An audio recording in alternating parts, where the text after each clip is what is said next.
Coba bayangkan kamu keluar dari pesawat antariksa dan menginjak permukaan bulan. Permukaan bulan dipenuhi materi halus yang mirip serbuk, materi itu bernama debu bulan. Kamu melihat sekelilingmu dan menghirup udara segar. Aromanya beda jauh dengan udara di bumi, tapi tetap segar. Sayangnya ini nggak mungkin. Salah satu alasannya adalah bulan nggak punya atmosfer. Satelit alami bumi ini terlalu kecil, masanya kurang dari 2% massa bumi. Oleh sebab itu, medan magnet bulan nggak cukup kuat untuk mempertahankan atmosfer. Meskipun ada, angin surya pasti langsung menarik atmosfer bulan.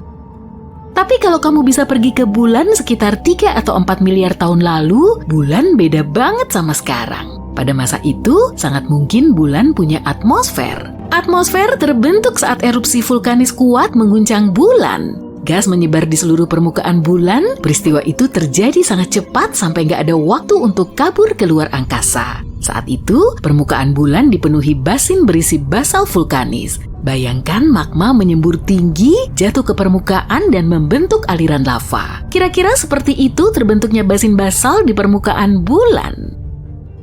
Saintis di bumi punya sampel yang dibawa dari bulan. Ternyata lava di sana nggak cuma mengandung karbon monoksida dan belerang, tapi juga materi pembentuk air.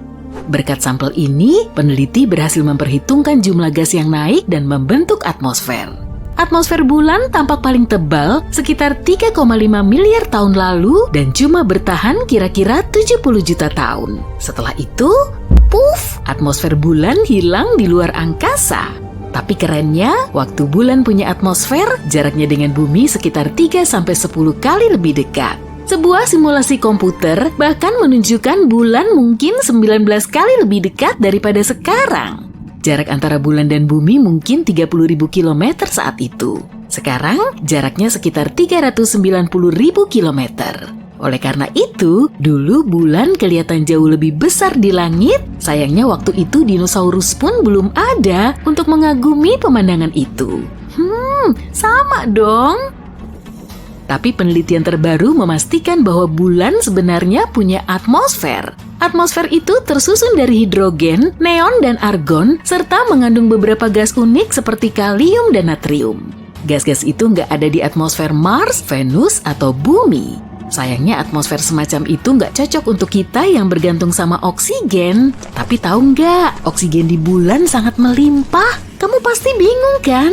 Begini, oksigen ini bukan dalam bentuk gas umum. Oksigen ini terperangkap dalam lapisan batu dan debu yang menutup permukaan bulan.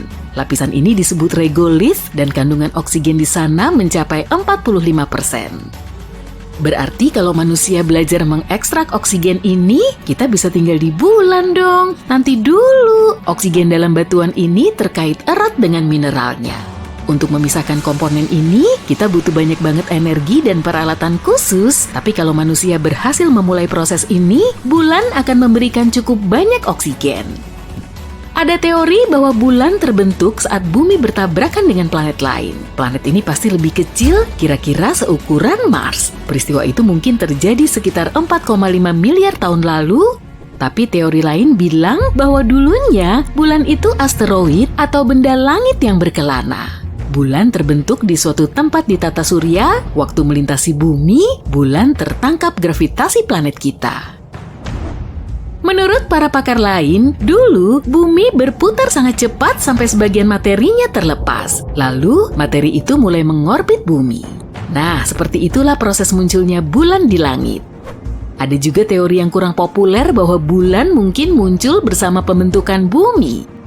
Sekarang, bulan adalah satelit alami kelima terbesar di tata surya. Bulan juga satelit terpadat kedua setelah satelit Jupiter. Kemungkinan besar, bulan punya inti kecil cuma 2% dari massanya. Dengan lebar 676 km, sebagian besar materi penyusun bulan adalah besi dan sulfur.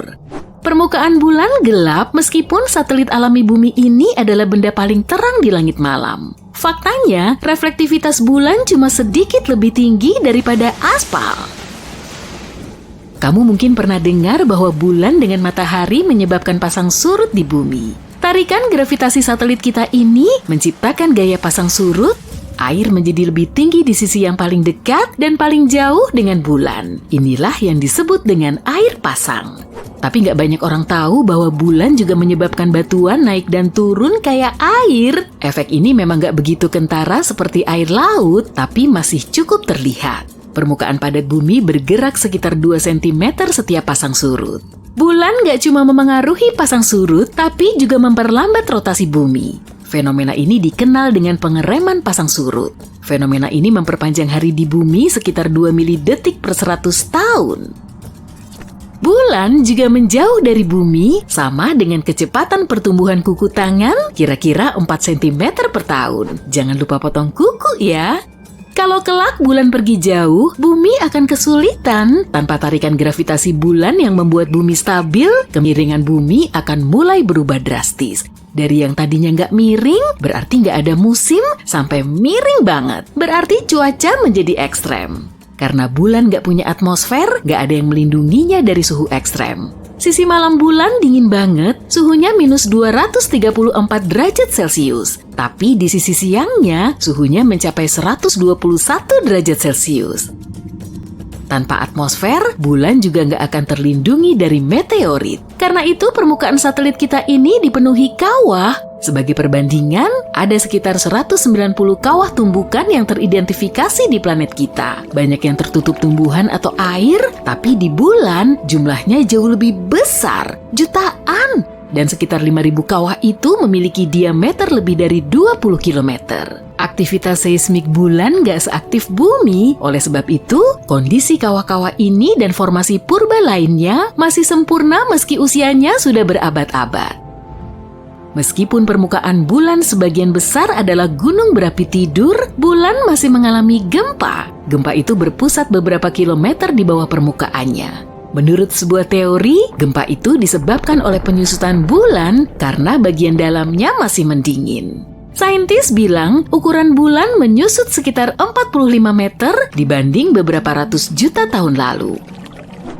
Kok bisa sih? Bayangkan anggur yang jadi kismis, anggur itu mengerut saat menyusut. Hal itu terjadi juga pada bulan. Bulan menyusut dan mengerut, tapi nggak seperti anggur. Bulan nggak punya kulit yang lentur. Permukaannya keras dan rapuh, jadi waktu bulan mengecil, keraknya retak dan pecah. Bagiannya terdorong ke bagian lain dan peneliti hampir yakin patahan itu masih aktif dan mungkin menjadi penyebab gempa bulan.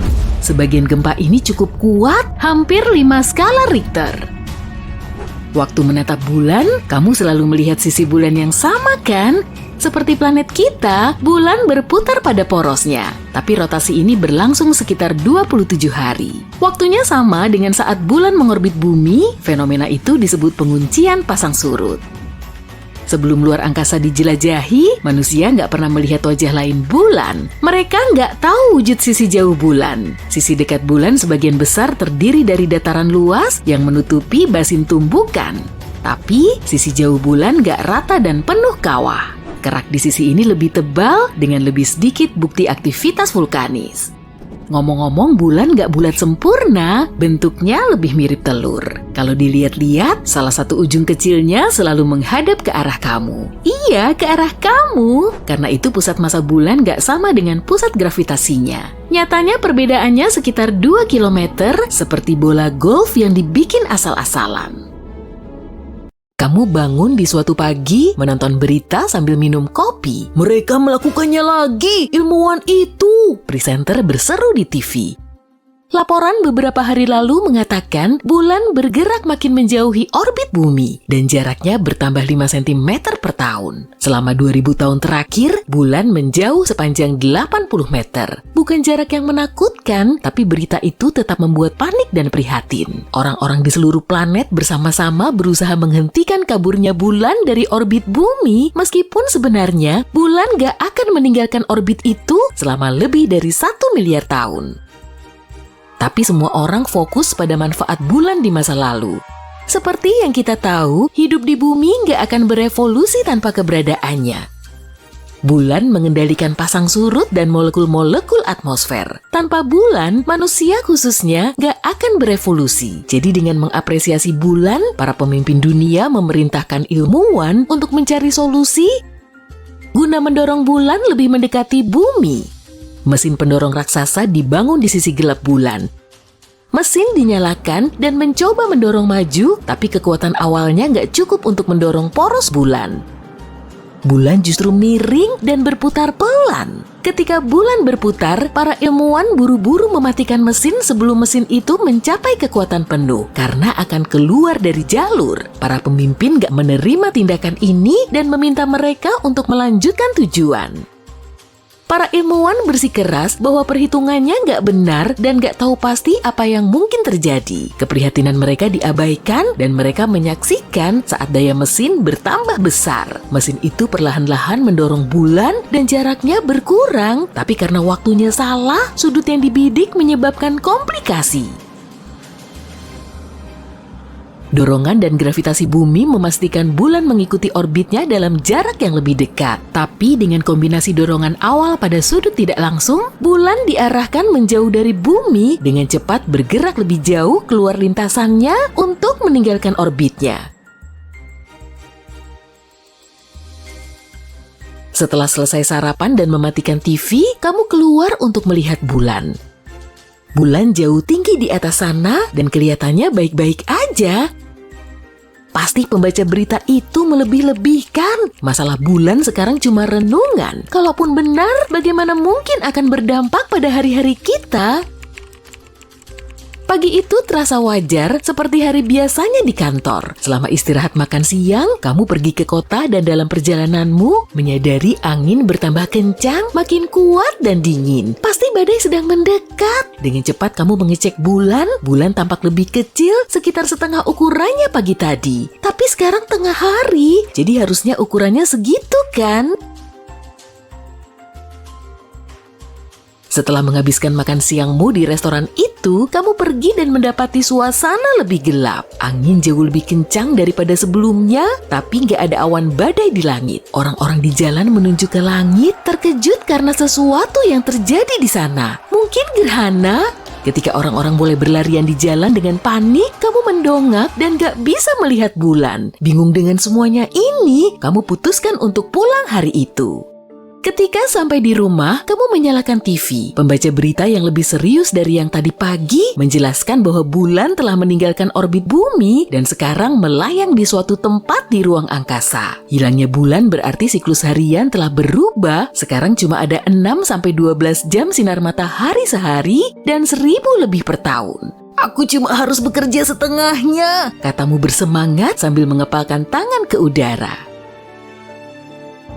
Ketiadaan bulan memunculkan dunia yang lain. Tarikan gravitasi bulanlah yang membuat bumi bertahan di tempat pada sudut 23,5 derajat, memastikan pola cuaca dan hari-hari wajar yang kita sudah terbiasa. Karena bingung dengan semua informasi ilmiah, kamu keluar cuma untuk memastikan kalau kamu nggak lagi di prank. Hari kerja yang lebih pendek kayak terlalu indah untuk jadi kenyataan. Saat memandang langit, kamu melihat bintang-bintang lebih terang daripada sebelumnya. Kamu bisa melihat jelas bentuk lengan Bima Sakti, bintang jauh lebih banyak, lalu Venus bercahaya jauh lebih terang daripada yang terlihat di langit.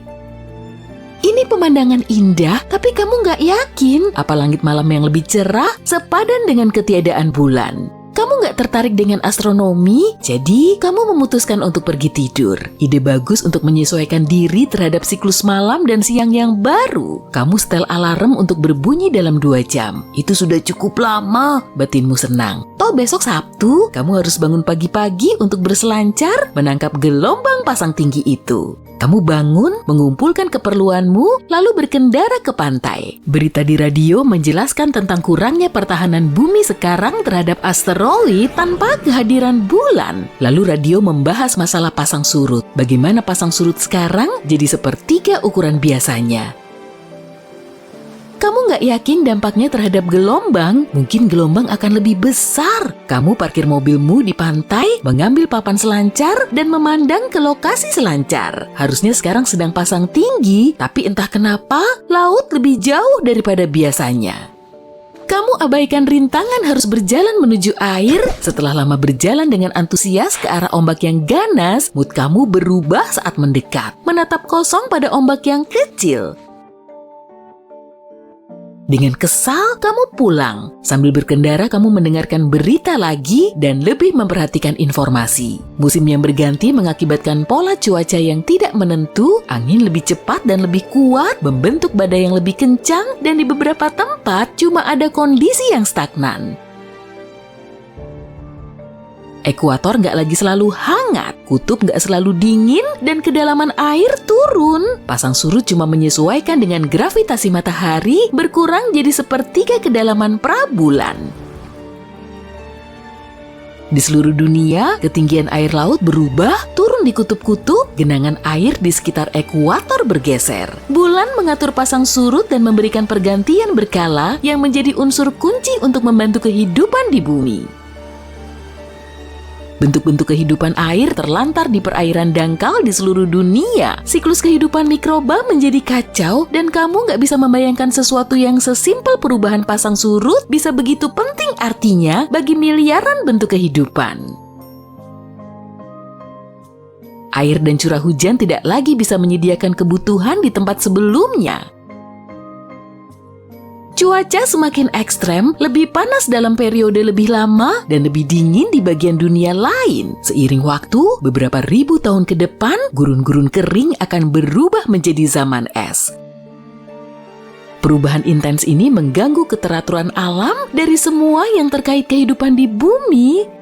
Bulan bukan cuma mengendalikan pasang surut dan cuaca, tapi juga menarik molekul-molekul di atmosfer ketika bergerak. Gerakan konstan atmosfer sekarang mengganggu molekul sehingga menghalangi evolusi masa depan.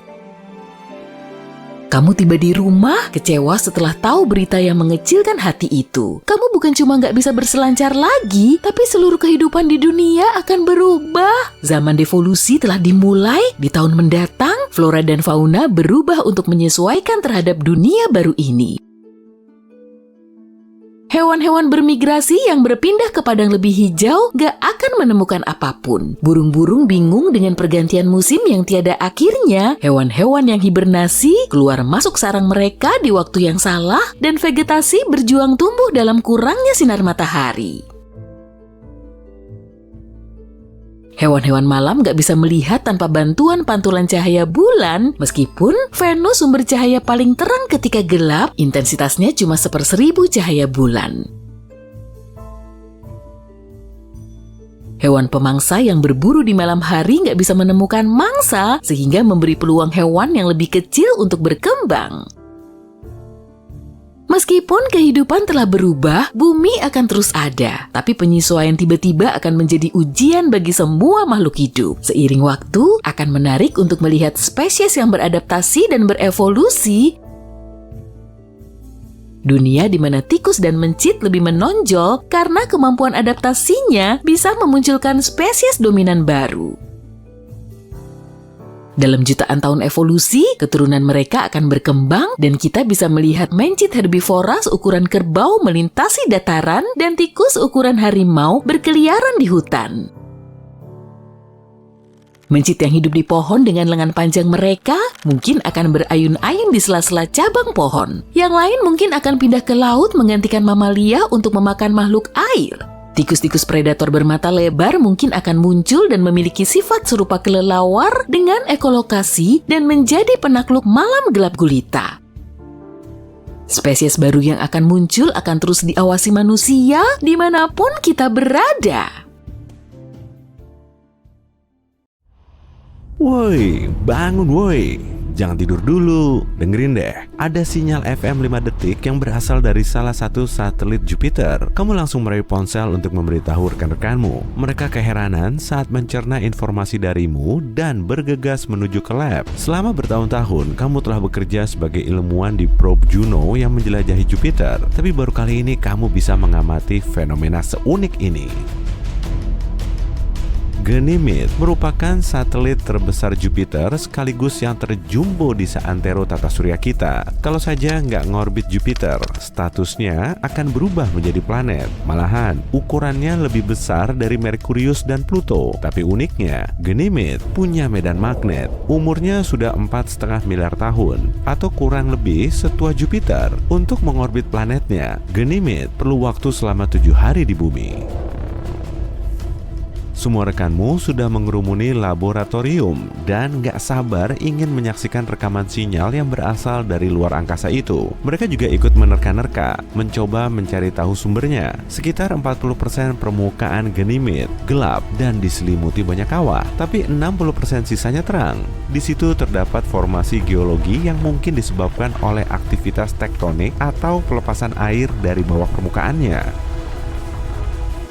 Para ilmuwan telah mendeteksi lapisan oksigen tipis yang terperangkap di atmosfer Ganymede. Suhu di sana sangat dingin, yaitu antara minus 110 sampai minus 130 derajat Celcius. Mereka juga masih belum tahu banyak soal aktivitas dan jenis unsur kimia yang tersimpan di dalamnya. Kemudian, beberapa rekanmu mencoba mensimulasikan kondisi yang sama seperti saat bunyi ini ditransmisikan, lalu menunggu sampai berjam-jam. Tapi hasilnya nihil.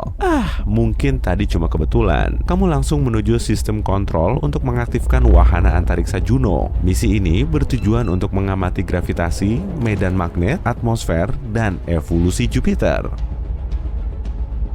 Beberapa bukti juga telah menunjukkan kalau satelit terbesar Jupiter ini mengalami evolusi. Di sekitarnya terdapat medan magnet yang sering memicu terjadinya aurora. Gas benderang ini menghiasi kutub utara dan selatan Ganymede. Kalaupun ada tanda-tanda kehidupan, lokasinya kemungkinan besar ada di dasar lautnya yang sangat asin. Selama bertahun-tahun, para ilmuwan mengira kalau matahari menjadi komponen utama bentuk kehidupan. Tapi sekarang kita tahu, jauh di dasar laut juga ada organisme. Bahkan, mereka bisa bertahan hidup meski tanpa sinar matahari. Lautan di bumi menyimpan banyak organisme aneh dengan segala rupa dan bentuknya.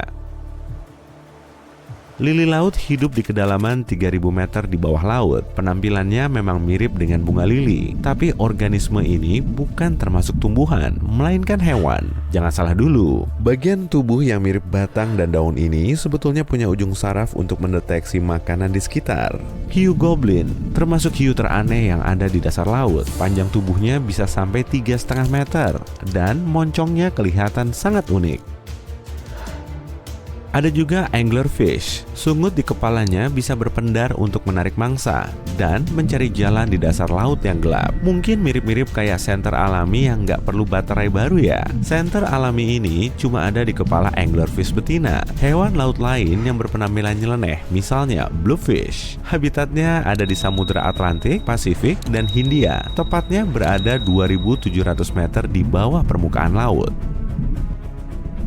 Oke lah, kembali ke misimu tadi sebagai ilmuwan. Meski kamu sudah mewanti-wanti rekanmu untuk tutup mulut soal bunyi aneh tadi, media tetap bisa mengendusnya lalu menjadikannya sebagai topik perbincangan yang hangat. Sejumlah kantor berita mulai menghubungimu untuk melakukan wawancara. Mereka ingin tahu soal terobosanmu untuk membuktikan kalau di luar angkasa sana memang ada kehidupan. Tak lama kemudian, kamu datang ke stasiun berita itu untuk memaparkan hasil penemuanmu. Beribu pasang mata di dalam studio mengamati gerak-gerikmu. Para kru berlarian untuk melakukan pengecekan terakhir sebelum acaranya dimulai. Make-up artismu tinggal merapikan penampilanmu dan si pengarah suara memintamu untuk mengecek lagi mikrofonnya. Para produser duduk di kursi depan. Kemudian lampu terang mulai dinyalakan. Dalam hitungan 3, 2, 1.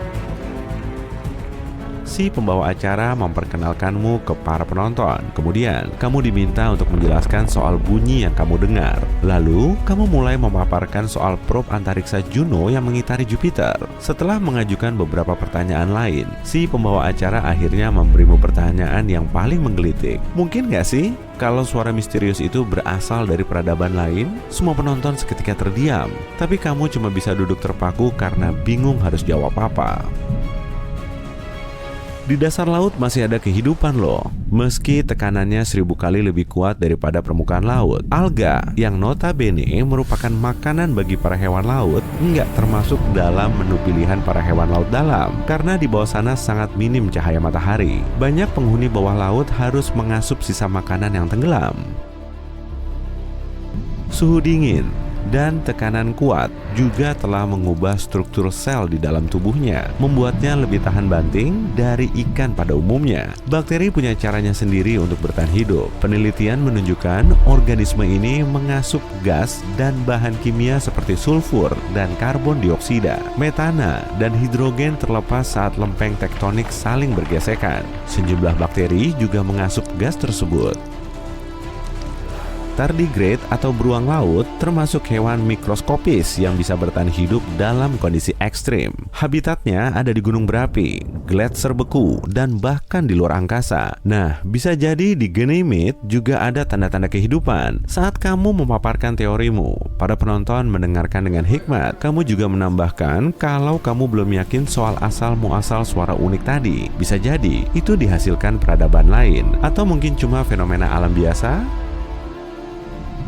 Tapi bukan berarti di dasar lautan Ganymede nggak mungkin ada organisme aneh dan unik. Bisa aja kan kalau di dalamnya juga ada monster legendaris seperti Kraken atau Leviathan. Atau mungkin ada ikan berkepala dua yang bisa berpendar, ikan bertentakel dan bersirip jumbo, kepiting raksasa. Jenis bakterinya juga mungkin sebanyak di bumi. Dan kalaupun ada, tumbuhan di sana kemungkinan sangat kokoh dan bisa menahan suhu sampai 0 mutlak. Hewan yang mendiami satelit Jupiter ini juga mungkin sebesar paus biru atau sekecil plankton. Setelah wawancara, kamu kembali ke lab untuk mengecek rekamanmu lagi. Tapi di tengah perjalanan, ada poster yang menampilkanmu dan tulisan, "Memangnya kita nggak sendirian?" Widih, kamu sudah jadi orang terkenal tuh. Banyak orang mulai memotretmu dan undangan wawancara lain mulai berdatangan. Sejumlah perusahaan majalah sains juga berlomba-lomba untuk menjadikan potretmu sebagai foto sampul majalah mereka. Tiap kali di lab, kamu menunggu-nunggu suara itu muncul lagi. Tapi nihil, kamu juga mulai mengirimkan sinyal dari probe Juno agar bisa berinteraksi dengan sumber suara ini. Tapi semuanya sia-sia. Kamu tertidur lagi di meja kerjamu, tapi tiba-tiba kamu terbangun di tengah malam. Mungkin ada yang sudah kamu lewatkan? Setelah membuat kalkulasi lagi, kamu baru nyadar kalau jawabannya ternyata sudah ada di hadapanmu. Suara itu nggak berasal dari peradaban lain, tapi dari elektron. Tiap planet menghasilkan suaranya sendiri. Nah, suara ini terbentuk saat partikel bermuatan dari angin surya dan magnetosfer planet saling berinteraksi. Fenomena serupa juga terjadi di Ganymede. Elektron di medan magnetnya saling berinteraksi dengan cara yang aneh, kemudian ditangkap oleh probe. Akibatnya, sejumlah frekuensi yang kurang rata makin menguat.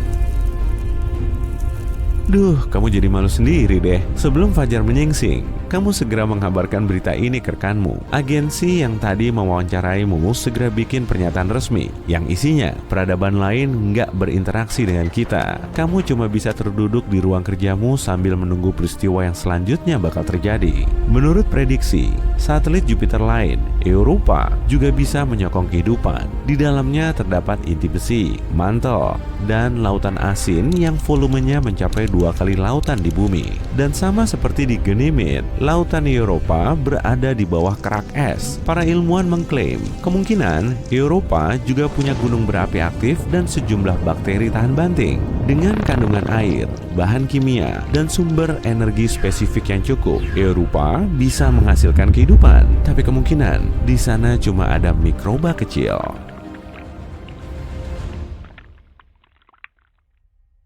Sebuah penelitian mengklaim bulan kita punya ekor. Dan tiap bulannya, ekor ini mengitari bumi seperti syal. Ekor tipis yang tersusun dari jutaan atom natrium ini mengikuti orbit satelit alami kita. Dan bumi juga melaluinya secara berkala. Tabrakan meteor telah meledakkan atom natrium dari permukaan bulan, lalu menyebarkannya ke luar angkasa. Selama beberapa hari dalam sebulan, posisi bulan tetap berada di antara matahari dan bumi. Saat itulah gravitasi bumi menangkap ekor natrium ini. Planet kita menghamburkannya menjadi lintasan panjang yang menyelimuti atmosfer.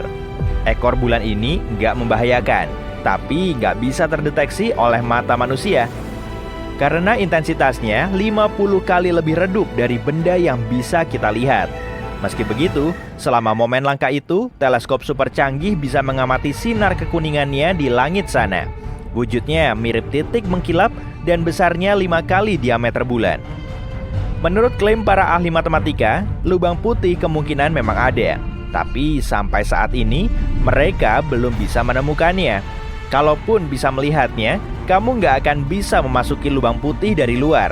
Yang akan teramati justru cahaya dan berbagai materi yang keluar dari lubang tersebut. Betelgeuse, raksasa merah di rasi bintang Waluku ini mulai redup pada tahun 2019. Fenomena ini bikin para ilmuwan pusing 7 keliling karena sebelumnya bintang ini berukuran sangat besar. Kalau sampai Betelgeuse menggantikan matahari kita, permukaan luarnya akan membentang jauh sampai area luar Jupiter. Lalu tiba-tiba Betelgeuse meredup pada akhir tahun 2019 lalu dan terus berlanjut hingga bulan Februari 2020. Bahkan perubahannya bisa kita amati dengan mata telanjang. Pantas saja, bintang ini telah meredup sampai 2/3 kalinya. Saat itu, para astronom sudah yakin kalau Betelgeuse akan meledak sebagai supernova dan mereka terus mengamati perkembangannya. Tapi ternyata, Betelgeuse kembali terang seperti biasanya pada bulan April tahun lalu. Dengan bantuan teleskop luar angkasa Hubble, mereka memperkirakan bintang itu telah melepaskan sebagian materinya sehingga menghalangi cahayanya. Galaksi Bima Sakti dan Andromeda, tetangga terdekat kita, akan bertabrakan kurang lebih 4 miliar tahun lagi. Setelah tabrakan ini akan terbentuk galaksi elips raksasa. Kandungan air di bulan kemungkinan lebih banyak dari perkiraan para ilmuwan, bukan cuma di sisi gelapnya, tapi juga di bagian yang disinari matahari. Air ini bisa digunakan dalam misi di masa depan.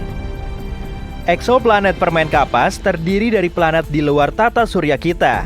Sebutan lainnya adalah superfoof karena densitasnya paling rendah.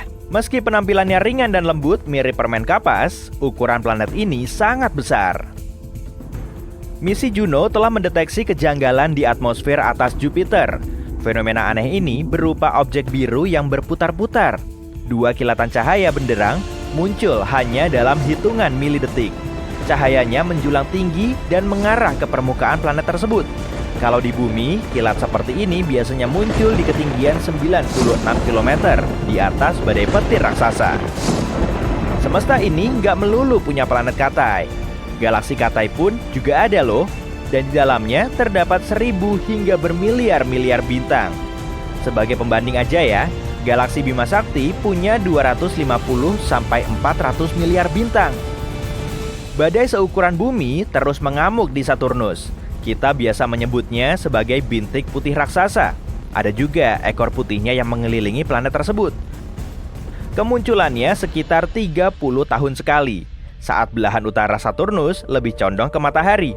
Badai ini memang dulunya cuma berupa titik kecil, tapi lama-lama terus memanjang karena di dalamnya terdapat sistem badai petir yang sangat besar. Yang bikin para astronom terbengong-bengong justru sumber energinya. Sebagian menerka-nerka kalau badai ini telah ditenagai oleh matahari, tapi ilmuwan lain kurang sependapat. Mereka beralasan pola awan badainya menunjukkan kalau energi tersebut didapat dari sumber panas internal. Planet pengembara tidak mengorbit bintang induknya. Ya, mau gimana lagi? Planet ini kan memang enggak punya bintang induk. Objek luar angkasa yang melayang-layang ini bisa melintasi semesta dan berhenti di sembarang tempat. Karena enggak menghasilkan cahayanya sendiri, planet pengembara juga sulit ditemukan. Planet ini juga tidak melepaskan panas, sehingga enggak bisa terdeteksi dengan sinar inframerah. Tapi belum lama ini, para astronom bisa mengamati planet pengembara terkecil di galaksi Bima Sakti. Ukurannya memang lebih kecil dari bumi sih, tapi lebih besar dari Mars. Bulan terlihat makin mengecil. Ukurannya saat ini 45 meter lebih kecil dibandingkan ratusan juta tahun lalu. Kemungkinan hal ini disebabkan oleh bagian dalam bulan yang terus bertambah dingin. Karena alasan ini juga, gempa bulan mengguncang permukaannya. Para astronom baru saja mengamati kalau Mars juga punya aktivitas seismik. Gempa di sana rutin terjadi. Para ilmuwan sering menemukan fenomena aneh di luar angkasa. Banyak di antaranya juga mirip dengan gumpalan samar-samar. Tapi gumpalan yang satu ini beda dari benda langit lain. Odd Radio Circle cuma bisa diamati dengan teleskop radio. Mungkin sisa supernova atau efek optik yang nggak biasa. Jelas bukan lah. Sebagian astronom berpendapat Odd Radio Circle merupakan tenggorokan lubang cacing atau terowongan yang dipercaya berada di antara lubang hitam. Fast Radio Burst adalah ledakan gelombang radio super terang. Ledakan ini berlangsung selama sekian milidetik, tapi energi yang dilepaskan sebanyak energi matahari selama berhari-hari. Kebanyakan FRB berasal dari area nun jauh di sana, di luar galaksi Bima Sakti. Tapi baru-baru ini, para astronom juga bisa mendeteksi ledakan yang terjadi di galaksi kita. Dan sumbernya berasal dari bintang magnetar sejauh 30.000 tahun cahaya dari bumi. Semua zat cair yang terdapat di luar angkasa akan berbentuk bola. Fenomena ini juga terjadi di orbit bumi rendah. Tak lama kemudian, ilmuwan mendeteksi kalau salah satu bintang terbesar di dekat bumi telah lenyap. Jaraknya sekitar 75 juta tahun cahaya dari bumi. Objek sejauh itu biasanya kurang bisa diamati oleh para astronom secara jelas. Tapi kalau ukurannya kecil, bintang yang satu ini jelas super jumbo. Dan sinarnya 2,5 juta kali lebih terang dari matahari. Bintang ini terakhir teramati pada tahun 2011. Setelah beberapa tahun, para astronom berencana untuk menelitinya lebih lanjut, tapi semuanya sudah terlambat. Bintang ini telah lenyap. Bintang semasif ini biasanya padam dalam peristiwa supernova yang sangat terang. Tapi dalam kejadian ini, mereka nggak mendeteksi adanya supernova. Menurut salah satu teori, bintang ini telah runtuh menjadi lubang hitam tanpa menyebabkan supernova dulu. Hal ini memang bisa terjadi sih, tapi sangat jarang. Miliaran tahun lagi, kemungkinan alam semesta kita sudah jadi sangat luas. Sampai-sampai kita nggak akan bisa lagi melihat bintang di langit malam. Semua planet di tata surya kita memancarkan gelombang radio, dan pemancar terkuatnya adalah Jupiter. Medan magnetnya paling besar dan paling kuat. Sebelum tahun 2020, ilmuwan belum bisa mendeteksi gelombang radio yang berasal dari luar tata surya. Sinyal yang terekam ternyata berasal dari raksasa gas Tau Butis. Jaraknya 51 tahun cahaya dari bumi. Dengan sinyal ini, mereka bisa sedikit menggali medan magnet di planet tersebut. Suatu saat nanti, penemuan ini akan membantu kita menguak lebih banyak fakta mengenai atmosfer planet ini. Planet Katai Haumea lebih jauh dari bumi dibandingkan dari Neptunus. Planet ini mengorbit sabuk Kuiper, cincin es berbentuk donat yang mengitari matahari. Planet Haumea punya 2 satelit dan sehari di sana berlangsung selama 4 jam di bumi. Objek luar angkasa ini kelihatan unik karena dikelilingi oleh cincin tipis yang kemungkinan dihasilkan oleh tabrakan purba. 1 triliun tahun dari sekarang, salah satu bintang di galaksi GSN 069 bisa berubah jadi planet sebesar Jupiter. Kemungkinan peristiwa ini disebabkan oleh bintang yang terus-menerus berdekatan dengan lubang hitam. Awalnya, para astronom melihat ledakan sinar X yang sangat terang, dan ledakan ini terjadi setiap 9 jam sekali. Setelah mengamati fenomena ini, mereka bisa tahu kalau bintang tersebut mengorbit lubang hitam dengan lintasan unik. Lalu, gimana dengan kilatan yang menyilaukan itu? Nah, objek itu sebetulnya cuma materi di permukaan bintang yang disedot oleh lubang hitam. Selama jutaan tahun, lubang hitam telah mengubah raksasa merah ini menjadi katai putih, dan proses ini akan terus berlanjut. Atmosfer Venus ternyata mengandung jejak fosfina loh.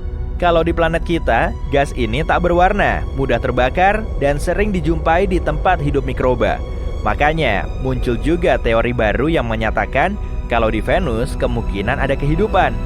Kalaupun memang bintang senja ini punya kehidupan, cuma atmosfernya saja yang bisa like huni. Sulit dipercaya kalau ada organisme hidup yang bisa bertahan di lingkungan se-ekstrim itu. Permukaan Venus sangat kering, airnya juga nggak berwujud cair. Belum lagi tekanannya 90 kali lebih besar daripada di permukaan bumi. Suhunya sering ngebul sampai 480 derajat Celcius dan tentu bisa digunakan untuk melelehkan sejumlah logam. Misi robotik Yutu-2 Tiongkok menuju ke sisi gelap bulan diluncurkan pada tanggal 7 Desember 2018. Hampir sebulan kemudian, pada 3 Januari 2019, rover ini berhasil mendarat di kawah von Karman di dekat kutub selatannya. Dengan pencapaian ini, Yutu-2 menjadi rover pertama yang mendarat di sisi jauh bulan. Para ilmuwan sangat tertarik dengan area ini. Kawah yang selamanya gelap dan dingin itu juga mengandung air berbentuk es. Bongkahan esnya tidak beraturan dan kemungkinan berupa es purba. Di kutub selatan, sebagian besar es ini terkonsentrasi menjadi kawah. sedangkan di kutub utara lebih jarang dijumpai. Es ini bisa digunakan setelah misi berawak jangka panjang mendarat di bulan. Beberapa hari setelah Yutu-2 mendarat, sistem operasinya mati sehingga si rover tidur sepanjang malam lunar pertamanya. Yutu-2 kemudian hidup lagi pada tanggal 29 Januari 2019. Semua peralatannya berjalan secara normal. Pada hari lunar pertamanya, Yutu-2 menempuh jarak 119 meter. Satu hari lunar berlangsung selama sekitar 14 hari dan malam harinya juga sama. Rover ini menjelajahi bulan saat siang hari karena mati pada malam hari. Hal ini sudah menjadi rutinitasnya. Pada hari lunar ke-8, Yutu-2 menemukan objek menakjubkan. Temuan ini membuat para ilmuwan menunda semua rencana lain dalam misi. Mereka serius mencari tahu materi aneh yang terdeteksi itu. Awalnya, hari itu sama saja dengan hari biasa. Pada tanggal 25 Juli 2019, Yutu-2 mulai bergerak menyusuri kawah kecil bekas benturan benda langit. Rover ini dibantu dan dimonitor oleh tim pengemudi dari Pusat Kendali Ruang Angkasa Beijing. Pada tanggal 28 Juli, tim sudah bersiap untuk mematikan rover agar bisa tidur siang. Matahari sudah meninggi, maka tingkat radiasi dan suhunya juga sangat panas. Keduanya bisa merusak mesin. Sebelum mematikan Yutu-2, mereka mengamati foto-foto yang diambil dengan kamera utama. Kemudian, mereka melihat kawah kecil berisi materi yang sangat berbeda dari lanskap di sekitarnya. Karena tidak bisa mendeteksi zat yang mirip gel itu, rover ini pun digerakkan untuk memeriksa temuan aneh tersebut. Yutu-2 perlahan mendekati kawah untuk memeriksa materi berwarna tak biasa itu. Mesin itu dilengkapi dengan peralatan khusus yang mendeteksi pantulan cahayanya. Alat ini diharapkan bisa membantu mereka memahami struktur materi tersebut. Sayangnya, temuan ini tetap menjadi misteri selama lebih dari setahun. Wajar saja, temuan dan fakta yang awalnya tidak disertai gambar ini telah membuat dunia bertanya-tanya. Penjelasannya cuma sebatas, materi ini terlihat seperti gel berkilau dengan warna sembarang. Tentu terkesan ganjil karena permukaan bulan kering dan berdebu. Dan akhirnya, misteri ini terpecahkan juga. Para peneliti telah menganalisis informasi yang diterima. Sesuai perkiraan, materi itu tersusun dari batuan breksi terang kehijauan dalam sampel berukuran maksimum 51 cm x 15 cm.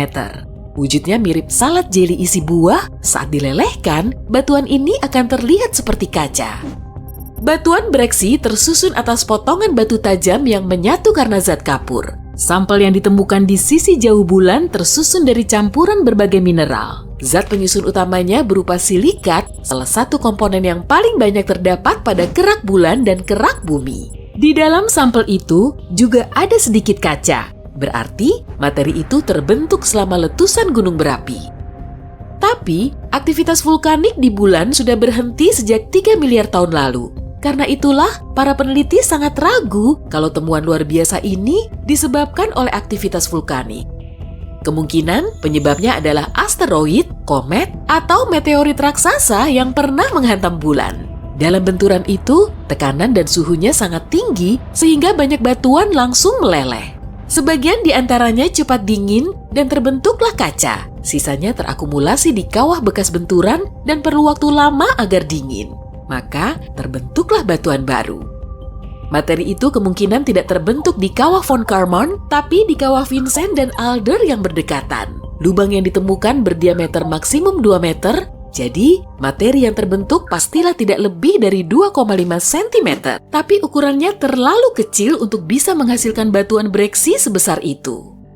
Menariknya, materi itu menyerupai sampel yang diambil oleh misi Apollo NASA. Salah satunya tersusun dari pecahan mineral berwarna gelap yang saling menyatu. Di dalamnya juga terkandung sedikit kaca berkilau. Tapi belum bisa dipastikan kesamaan materi itu dengan temuan Yutu-2. Saat rover itu mengambil foto dan mengukurnya, bulan dalam kondisi redup sehingga kualitas gambarnya tidak begitu bagus.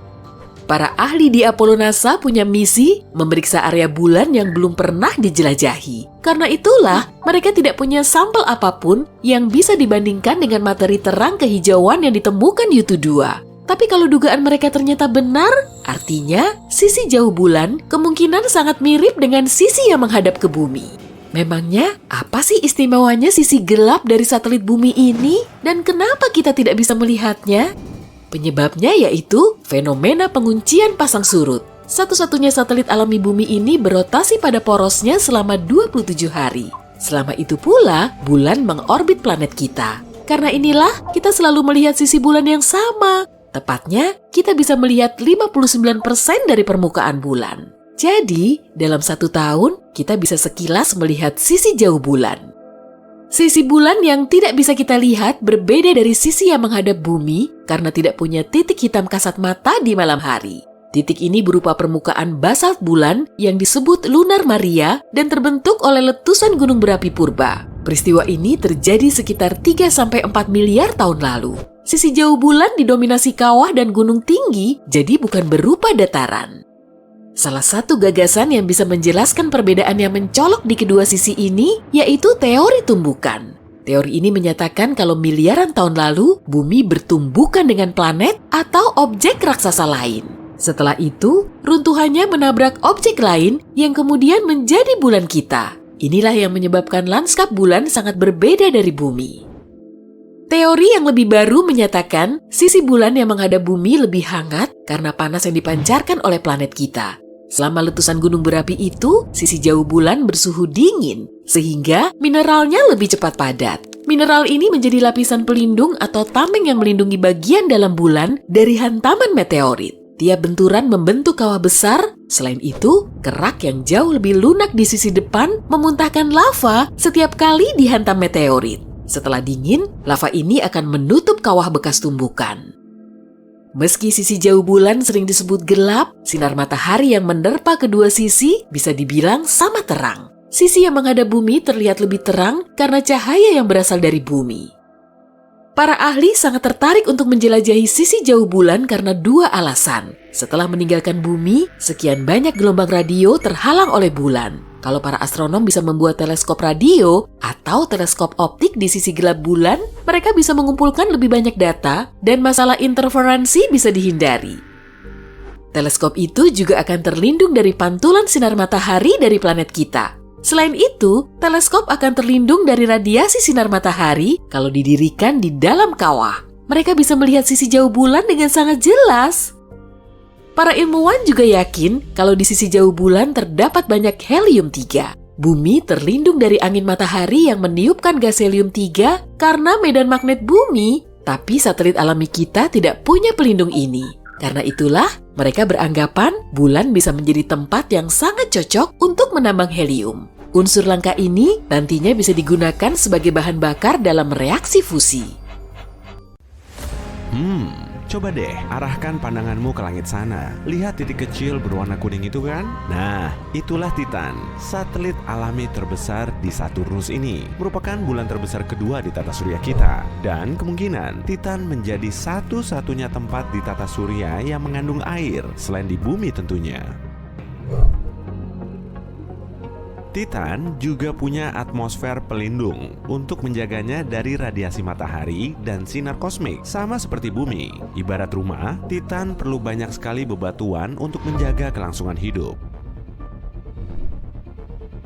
Oke, kencangkan sabuk pengamanmu ya. Kita akan segera terbang menuju ke sana. Waktu tempuh yang sebenarnya tentu sangat lama, tapi kan ada YouTube. Nah, sampai juga di Titan. Ukurannya memang sedikit lebih besar dari bulan kita, tapi bobotnya jauh lebih besar, bahkan melebihi Merkurius loh.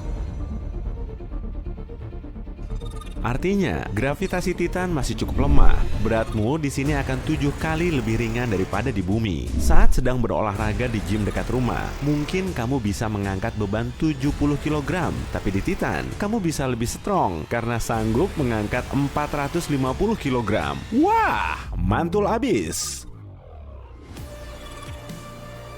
Permukaan Titan hampir seluruhnya diselimuti es dan diselingi gunung kecil, kawah, serta beberapa cryovolcano. Gunung ini sebetulnya sama seperti gunung api biasa kok, hanya saja tidak menyemburkan lava. Material yang dimuntahkannya berupa air, es, amonia, dan metana. Ada juga danau dan awan. Kalau di bumi kita, mirip seperti tebing lah, tapi ada sedikit perbedaannya nih. Di Titan, semuanya tertutup oleh kabut tebal. Kadang, hujan metana beku juga mengguyur permukaannya. Di bumi, kita memanfaatkan metana sebagai bahan bakar karena mudah terbakar. Tapi di Titan, tidak ada oksigen. Kita tidak bisa menyalakan api di satelit berbatu ini. Nah, karena tidak ada oksigen, kamu perlu memakai masker oksigen. Di sini tak perlu pakai baju luar angkasa seperti di bulan kok, karena atmosfernya lebih kuat.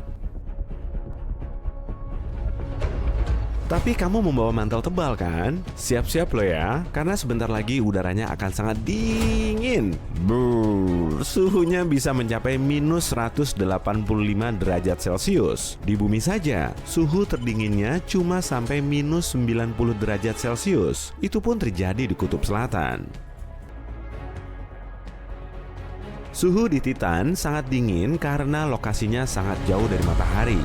Jaraknya hampir mencapai 1,4 miliar kilometer. Kabut dan atmosfer pekat menghalangi sinar matahari yang memancar ke permukaannya. Kondisinya terkesan ekstrem ya. Tapi jangan salah, makhluk hidup bisa bertahan di mana saja.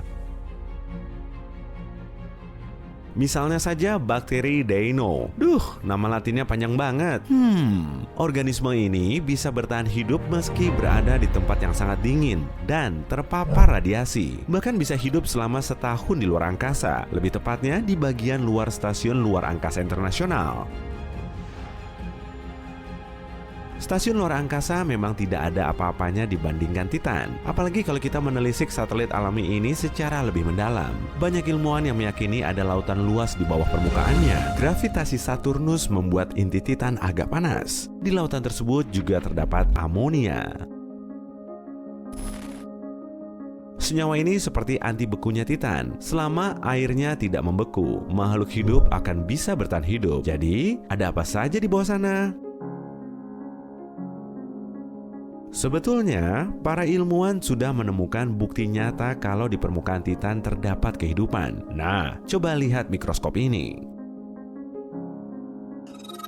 Inilah C3H2 yang ditemukan oleh sekumpulan perangkat berantena aneh di Gurun Chili.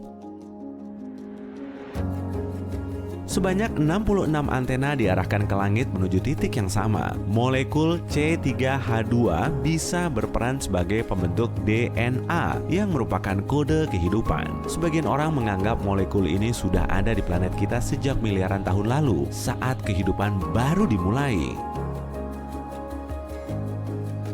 Mereka memastikannya menggunakan probe yang benar-benar mendarat di Titan. Rupanya, antena di gurun itu benar.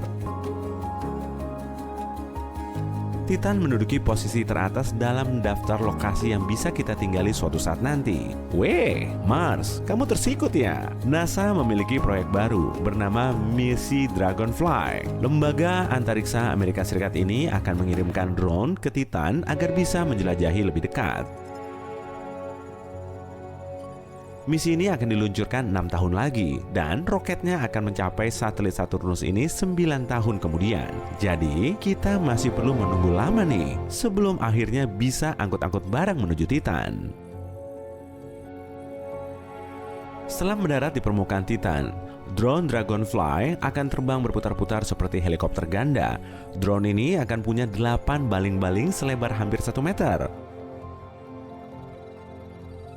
Meskipun lemah, gravitasi di Titan cukup bisa kok membuat drone-nya melesat dengan mulus.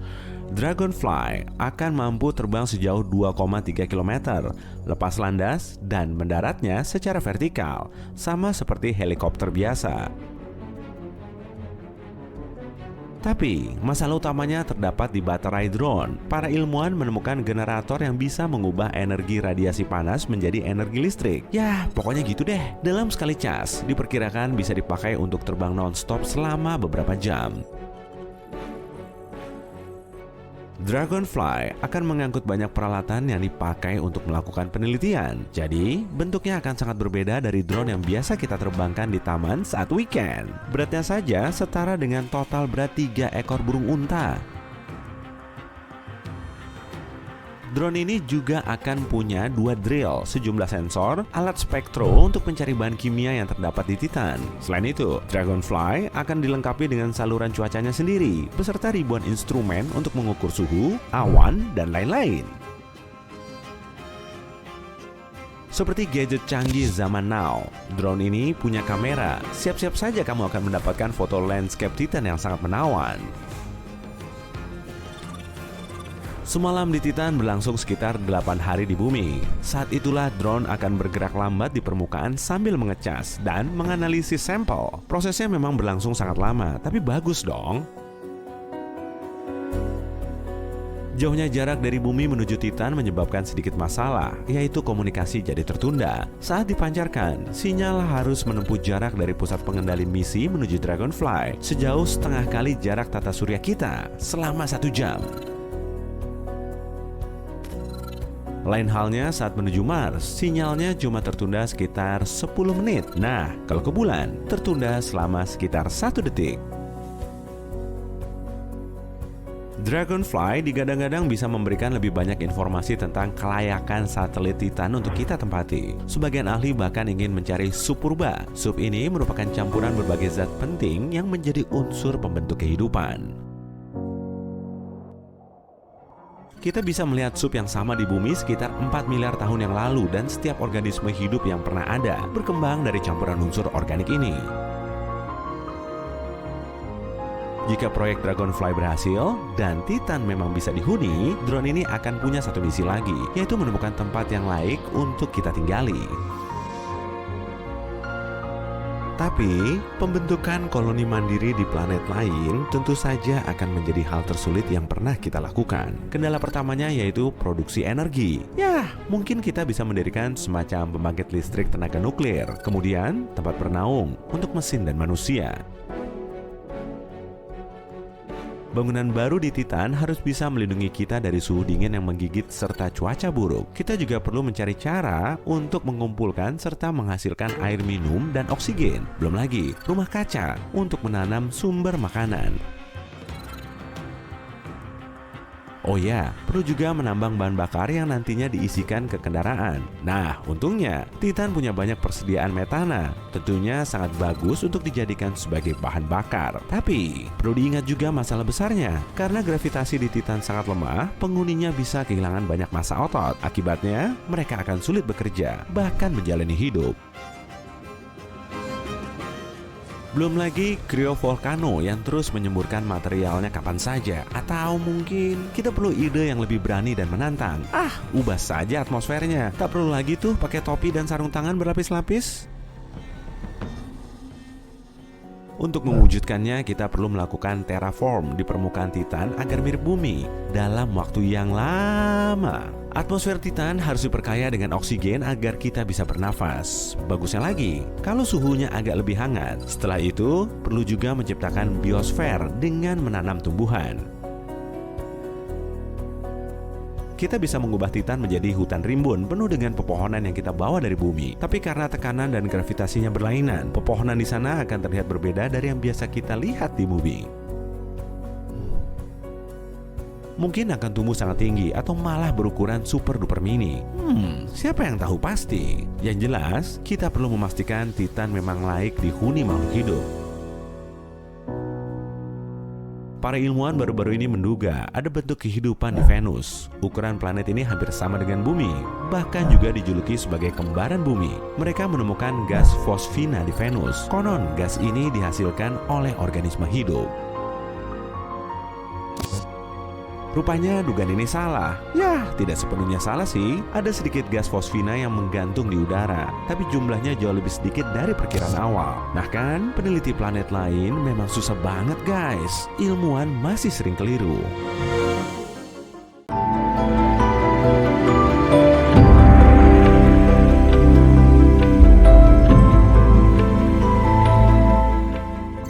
Bulan adalah objek paling terang kedua di langit kita. Namun, jika dibandingkan dengan benda langit lainnya, bulan adalah salah satu yang paling redup dan kurang memantulkan cahaya.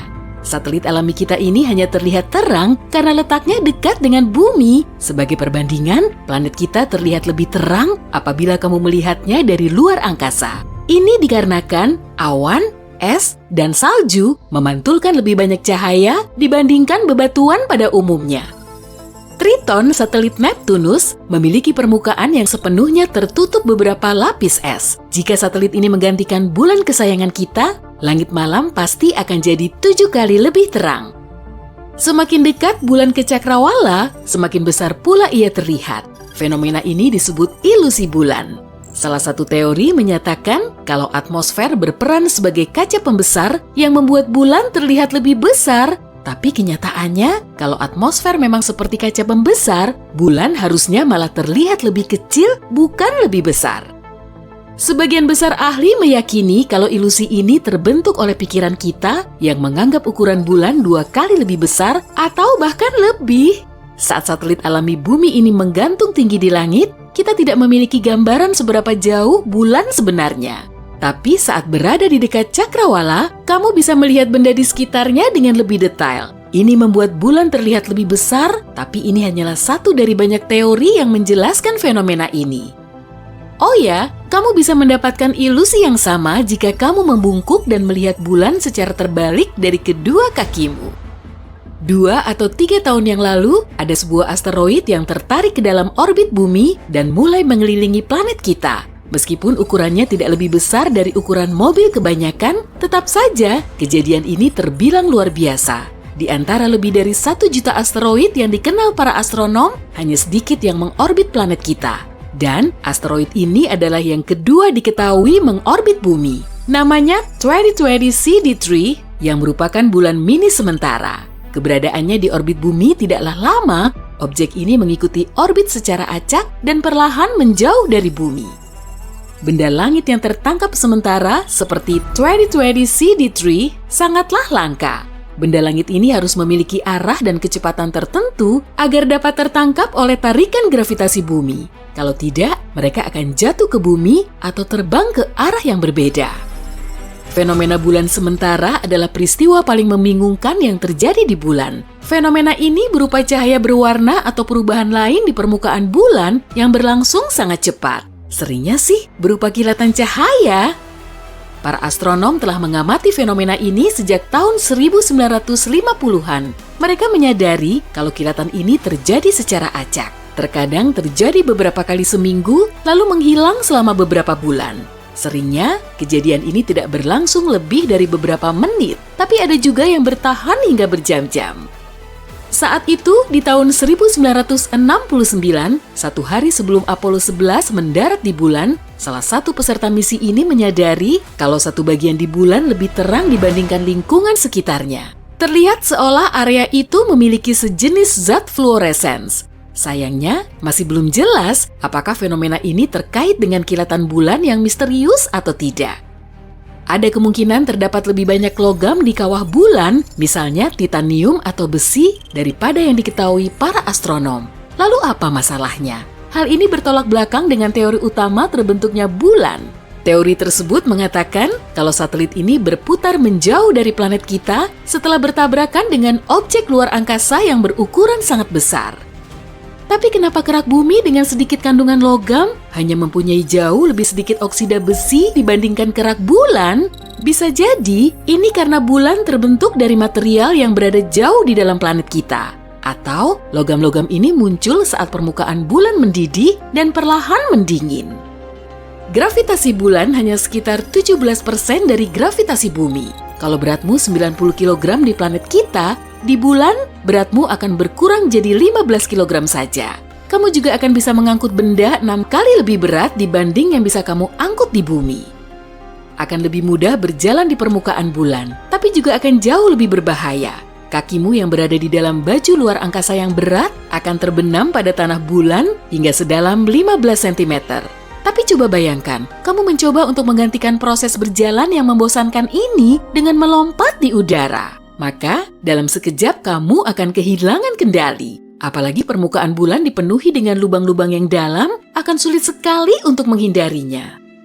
Belum lama ini, para astronom menemukan gumpalan besar berupa zat misterius. Gumpalan ini tersembunyi di bawah permukaan sisi terjauh bulan. Masanya sama dengan tumpukan logam yang ukurannya 5 kali lebih besar dari pulau besar Hawaii.